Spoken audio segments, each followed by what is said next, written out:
O, dito naman tayo. Evolution of plays. So, as you know, nag-evolve yung play. Diba? Setup start on a smaller time frame. Every breakout,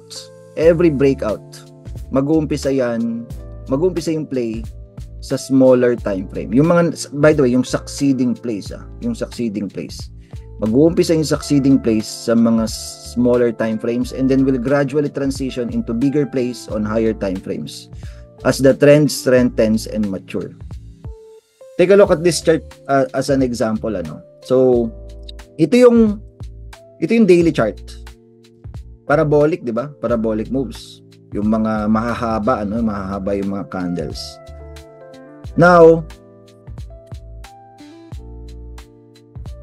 simula dito sa araw na to, May 22, 2024, hanggang dito, May 25, 1 hour yung in play, which is ito, nilagay ko na yung chart.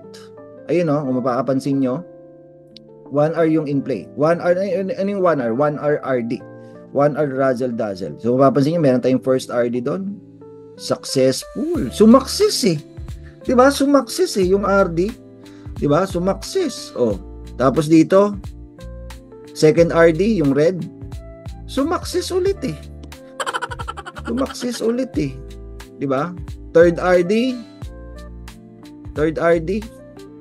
sumaksis ulit eh. Diba? So, ito yung play ng 1 hour from 22, May 22 until May 25. Pero, ayun, syempre, hindi naman palaging hindi naman palaging maliligaya ang araw. So, ito, na-break, MA break, yung 1 hour support. And then, kung 1 hour RD ka, tapos ka na. Diba? Tapos na yung trade mo. Pero pwedeng pasukan mo pa rin. Dito meron pa rin kasi mga 1 hour RD dito. Papansin nyo, no? Pero kung nakabili ka dito sa isa sa mga red boxes na to, dito tapos ka na. Diba? Pero, tingnan nyo yung nangyari. Simula dito, sa blue, tingnan itong blue vertical line. Simula dito sa black candle na lang, black candle sa daily chart. Hanggang dito, itong tatlong white candles na to, 4 hour RD na pala yung in play. So in other words, brothers and sisters, ang nangyari pala dito is from 1 hour RD naging 4 hour RD. Tingnan niyo yung support So dito natapos yung 1 hour, nakikita niyo ba yung black candle na yun? Itong black candle na to, BBC, big black candle. Diba? What?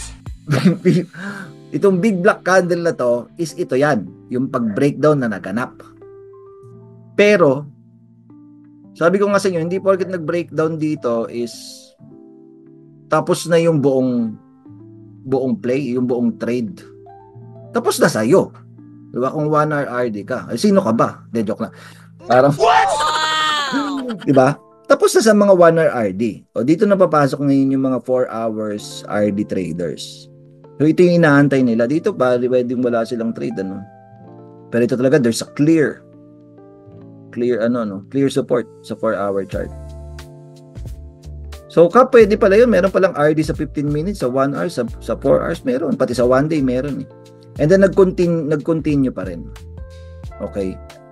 So itong buong run na to, 1, 2, 3, 4, 5, 6, 7 days is nag-start ng 1 hour RD and then nag-end ng nag-transition or nag-evolve to 4 hours RD.